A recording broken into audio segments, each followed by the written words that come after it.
I'm grateful for Dr. Brock's invitation to share with you ideas about moral injury as loss and grief that I developed as a chapter in a book I co-edited with Carrie Doring, Military Moral Injury and Spiritual Care. This recording highlights strategies that address responses to the effects of the deep, isolating grief we know as lamentation. I will share with you a case I developed in the chapter in which I describe a veteran's experiences with the care of his pastor, who helps him journey toward healing. The case describes the story of Russell, a young veteran, and his family, a story that is at once fictional and true. Russell and his family identify as Black Americans. They worship in an AME congregation, and their pastor is also a veteran who identifies as a Black American. Growing up, Russell is one of those standout kids. He's likable, energetic, loving. He sets goals and he reaches them. For example, he's determined to achieve a college education. And in high school, he received a Rotary scholarship that he knows will help to fund that dream. He also decided that he wanted to achieve the highest level in scouting, which is an Eagle Scout award. And with his pastor, he developed and completed establishing a community garden in a food desert in his city. Russell's family has a tradition of serving in the military, and Russell realized that that was a tradition he too wanted to follow. He also knew that his benefits as a veteran would help him complete his college education. And so Russell enlisted in the Army, where he served in the infantry in Afghanistan. What Russell hadn't anticipated was coming home immersed in an experience of moral injury. The evidence of moral injury was widely apparent to him, at least to his family, and they quickly went to talk with their pastor about the deep isolation they now experienced in their son. The pastor was painfully familiar with moral injury, and he assured his parents that he would follow up with their request, that he renew his relationship with Russell and offer him opportunities for conversation in his office. And sure enough, when Russell came back to the congregation for worship, the pastor invited him to come by for coffee, and eventually Russell did. This chapter illustrates how moral injury is shaped by the isolating consequences of shame. In his book, Moral Injury, Restoring Wounded Souls, Larry Graham describes healing from lost innocence that is not innocence regained. It is innocence mourned and moral integrity reestablished. Healing is not a matter of changing how Russell thinks. It will be the more complex journey of helping Russell face his experience of shame and come to reimagine a way to exercise agency in a morally complex world. Russell's isolating shame and profound grief are distinctive marks of moral injury. The pastor's goals for caring for Russell include helping Russell acknowledge and mourn what they will come to know as lost innocence, and to help Russell reestablish moral integrity in his agency for shaping his future. Pastor draws on two important resources. One is the theological resource of rituals, especially rituals related to lamentation and repentance, in which the pastor will function as a witness. He draws on resources known in the Abrahamic traditions of Yom Kippur, Lent, and Ramadan. The pastor will also draw on clinical resources related to the kind of grief that Russell is experiencing. Grief that is well described in Pauline Boss's theory of ambiguous loss. Grief shaped by shame, and he will find that resource helpful. pastor will value the resource of ritual for healing, and he draws on the recently deceased theologian Tom Driver, who wrote a book titled The Magic of Ritual, by which he's referring to the transformative power that ritual practices can have. In this book, Driver reminds us that ritual practices provide three important resources for communal life. They establish and reestablish order.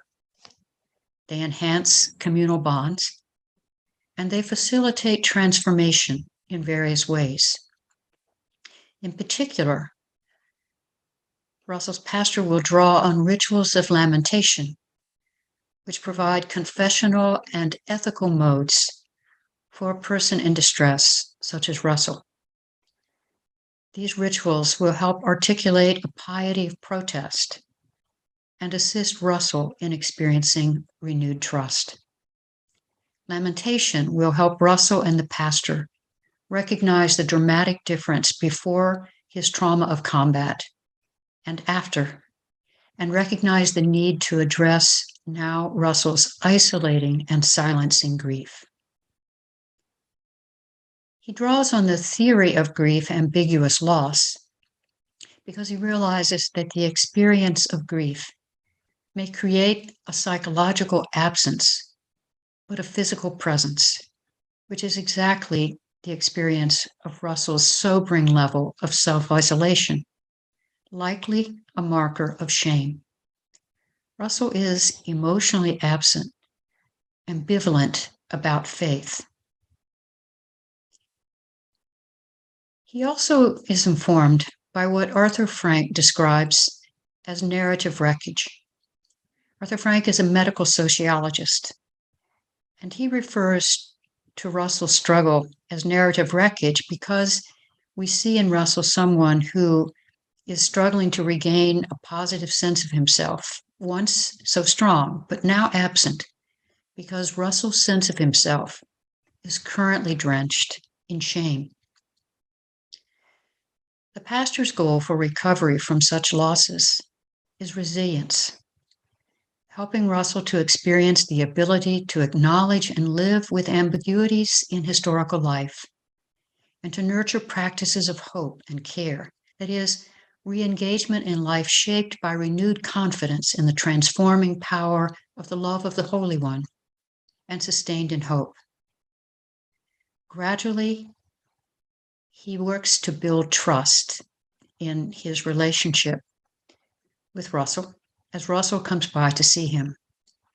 Patiently, he allows Russell to let that story of deep shame, the story of his involvement in war, unfold. He offers Russell an experience of sanctuary, a place in which he feels safe to talk about and give voice to his pain. And in time, Russell begins to risk being emotionally present in his grief with his pastor. Russell voiced his informal lament about the visual reality of war, of bodies on the battlefield and in the streets, including many children dead. And he acknowledged how he was ordered to act and the challenge of recognizing himself in the aftermath of war.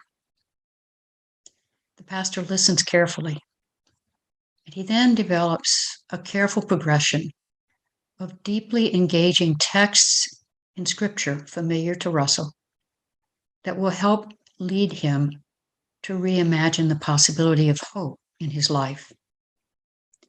The first step is a reflective engagement with a text that reflects wrestling for healing that Russell is facing.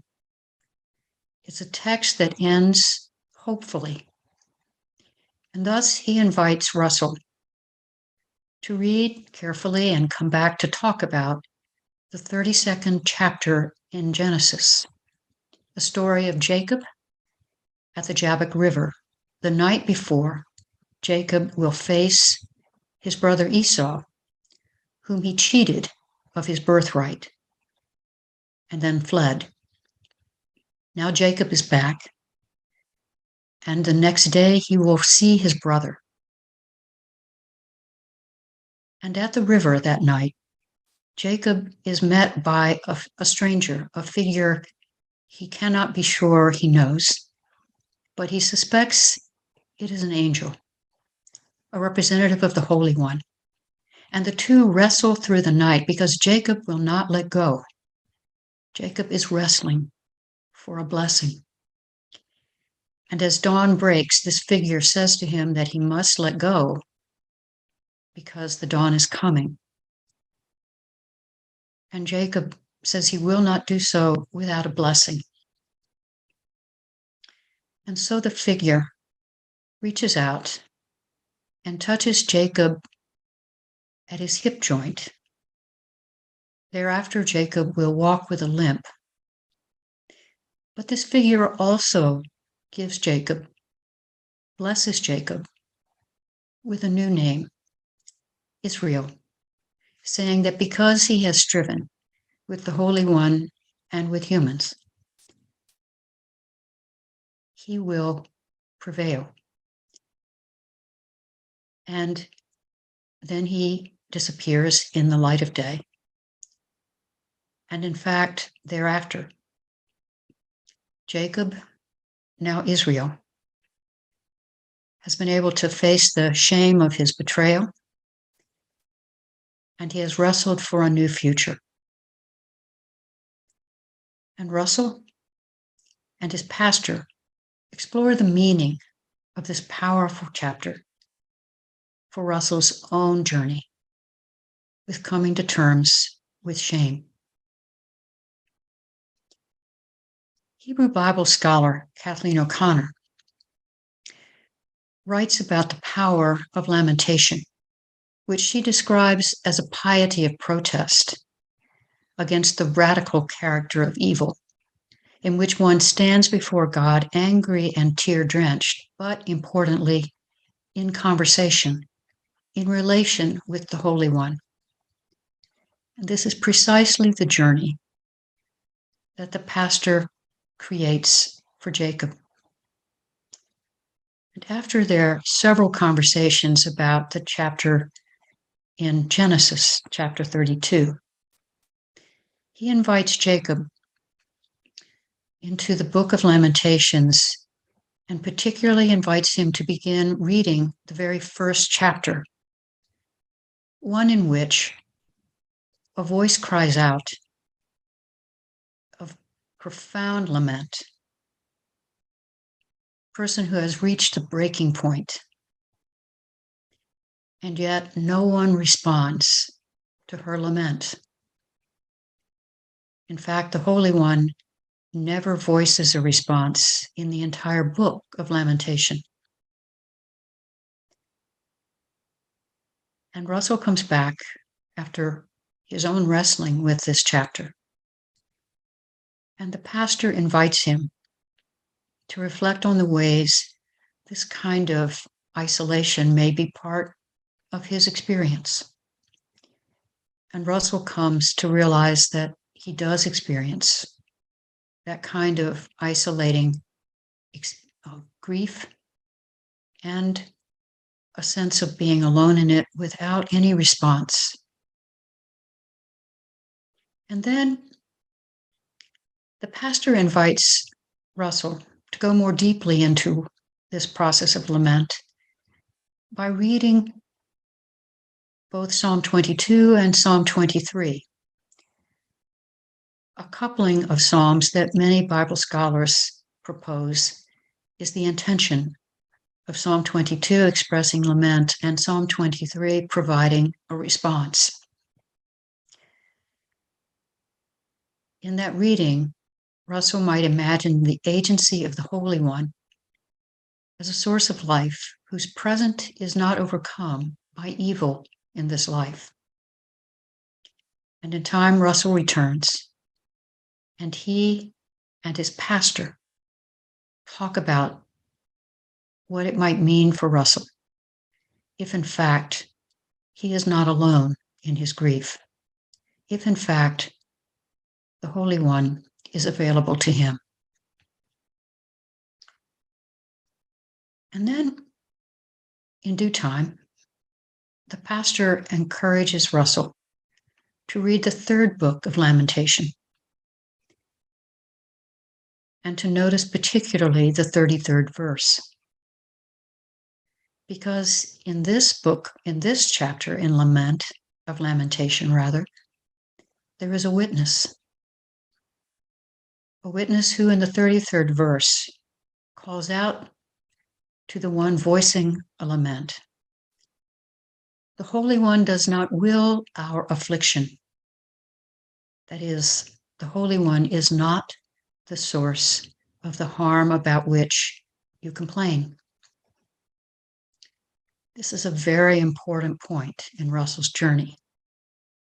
And Russell and his pastor talk about this chapter in Lamentation for some time. And then the pastor suggests that Russell try writing his own lament and to come back when he's ready to share it. And indeed, Russell takes up the challenge. And in time, he comes back and shares his own lamentation, his own lament, which provides the two to go even deeper in their conversations. But at last, Russell has given voice out loud in the presence of another to the depth of his loss. After those several conversations, the pastor senses that perhaps there is an opportunity for Russell to reach out, not only to be honest in front of the pastor, honest with himself and his pastor, but to reach out and be in conversation with his father about his experience in Vietnam. Russell ponders this, and eventually he does reach out to his father and invite his father to share with him. And to his credit, his father takes this risk to respond to his son. And the conversation is profoundly helpful to each of them. It is a conversation, of course, that unfolds over a period of time. And Russell comes back eventually to talk with his pastor about that experience. And the pastor recognizes that now Russell has really come to a new point. And he wonders aloud with Russell if there's a way he might want to mark this transformation in giving voice to his lament and then sharing it and hearing another. That perhaps Russell has reached a point where he might more clearly turn toward enacting hope. They ponder this together and notice that the pastor does not suggest a ritual practice that Russell might engage in this time. He invites Russell to reflect on what would actually bespeak his new experience. And Russell proposes that he could enact hope, particularly by returning to the community garden, a reminder of his ability to engage and respond to a deep need in his city and to be a source of change. And he suggests to the pastor that he thinks what he could do that would mark the shift he now feels in a grief and loss that will never leave him, but no longer has such a grip on him. He will take several of the spent bullet casings that he brought back from Afghanistan, and he will wrap them in a copy of the lament that he wrote months ago. And he will take this to the garden and he will bury the bullet casings wrapped in that lament at the base of one of the beautiful trees that surrounds the garden. The two agree that such a journey would helpfully illustrate, enact really, a recovering sense of hope. And then the pastor wonders out loud with Russell about possibly inviting his father to walk with him, to go with him on this important journey, to be a witness. And Russell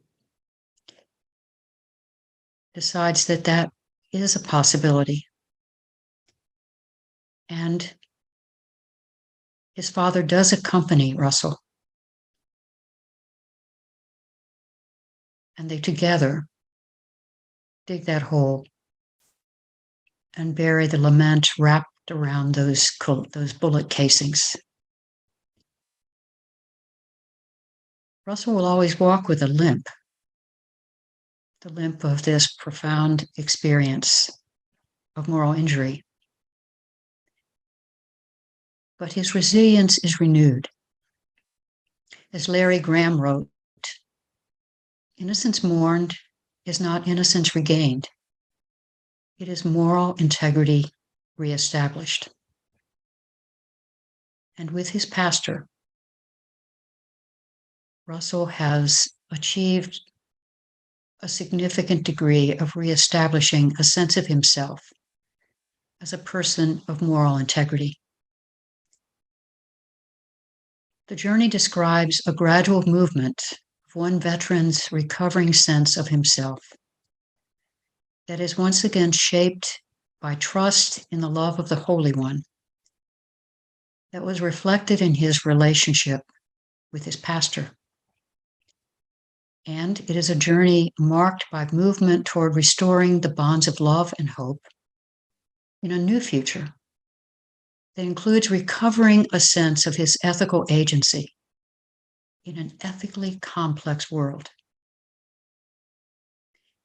Despite the title of Tom Driver's book, The Magic of Ritual, the story of Russell and his pastor is not magic, but it does suggest ways to help persons face the experience of moral injury and the ways practices of ritual provide a kind of transforming possibility. It reflects a skillful pastor who walked beside a courageous veteran.